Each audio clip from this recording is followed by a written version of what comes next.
Yo, what's going on, guys? Mush back at it with another video, and we've got system requirements for two upcoming games that I want to go over in this video. First up, we've got State of Decay 2, a game that I'm very excited for. State of Decay 1 was a really good game. State of Decay 2 will be released as a Windows 10 exclusive. Now, there have been rumblings about this game at some point making its way over to Steam, so that is very exciting, but initially it will be a part of Windows 10, and of course with the Xbox One and Microsoft's initiative with that, if you buy the game on Xbox One, you'll get it on PC and vice versa. As well, it will be a part of Xbox's Game Pass program, so if you pay $10 a month, you get a slew of games. Some of those actually do play on PC. Gears 4 is on there, Sea of Thieves is on there, State of Decay 2 will be on there, Crackdown 3 will be on there, all of the Microsoft published titles will be on there, so that's a pretty good way to get all of those. As soon as the Microsoft published titles have a little bit of depth to it, it will be a really solid service, even to PC gamers, but right now the depth isn't really there outside of like Gears of War 4, and Sea of Thieves is kind of garbage, so it's not really worth it right now. So I'm gonna go over the system requirements of State of Decay 2, and then I also got the system requirements for a game that I am low-key excited for, and that is Vampyr. It's a vampire-themed RPG. Not a lot of people are talking about it, so I wanted to give that game a little bit of attention. That game is not gonna be anything tremendous. It's not gonna be one of the best RPGs in the world, but I'm kind of hoping it surprises some people and it turns out to be something somewhat decent, because vampire-themed games are few and far between, so I want to go over the system requirements of that as well. First up, let's talk about the game I think the majority of you are more excited for, and that is State of Decay 2. Let's go over the minimum requirements first. On the CPU side of things, you're looking at an AMD FX 6300 or an Intel i5 2500, 2500 being at 2.7 gigahertz. You're looking at 8 gigabytes of RAM on the minimum side of things, so that is pretty hefty. Just 8 gigs minimum has become more trendy, especially with a lot of the bigger releases. This is seen as a little bit more of a budget title, so that is a little bit surprising to me, but not all too shocking. As far as GPUs go, minimum, you're looking at a GTX 760 or an AMD Radeon HD 7870. They are both calling for 2 gigabytes of video memory on that end. Now let's take a look at recommended requirements. Recommended CPU, you're looking at an AMD FX 8350, Intel i5 4570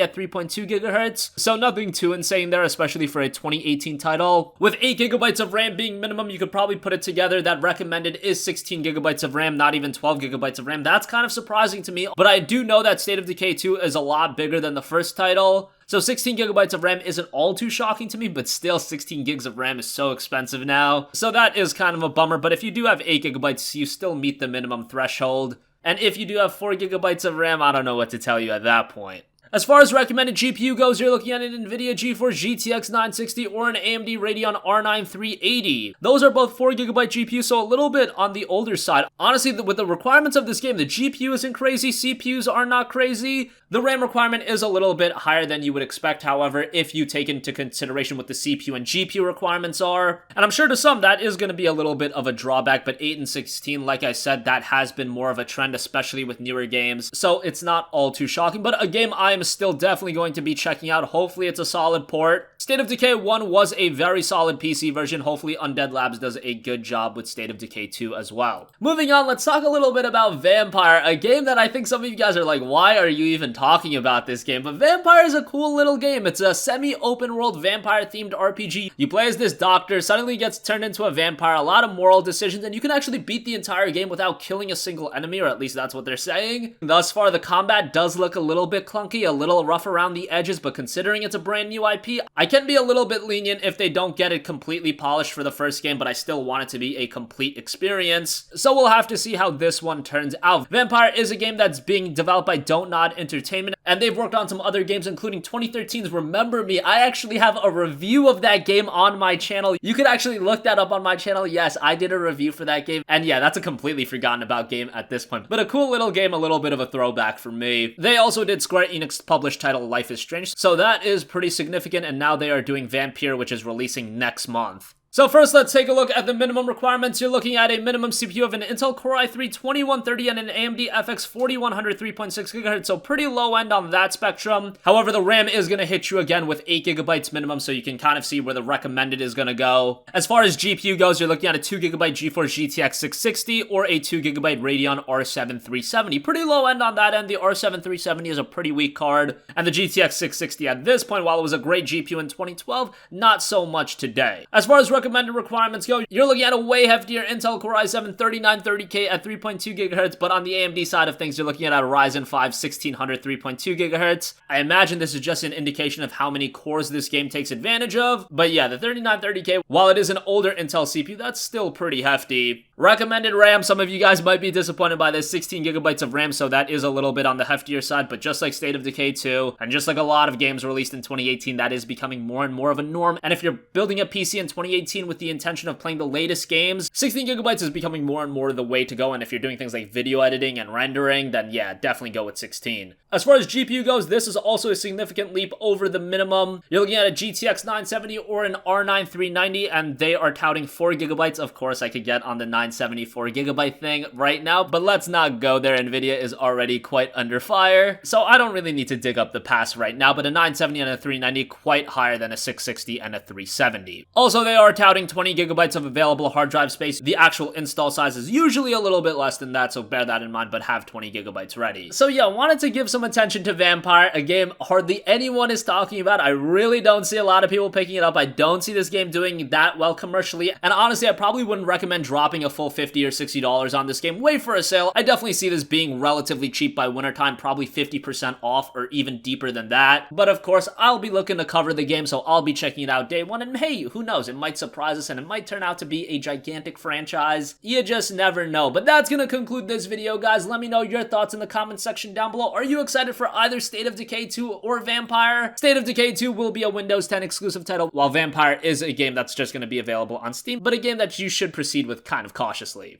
As always, guys, thanks for watching, and I'll catch you guys in the next one. Peace out.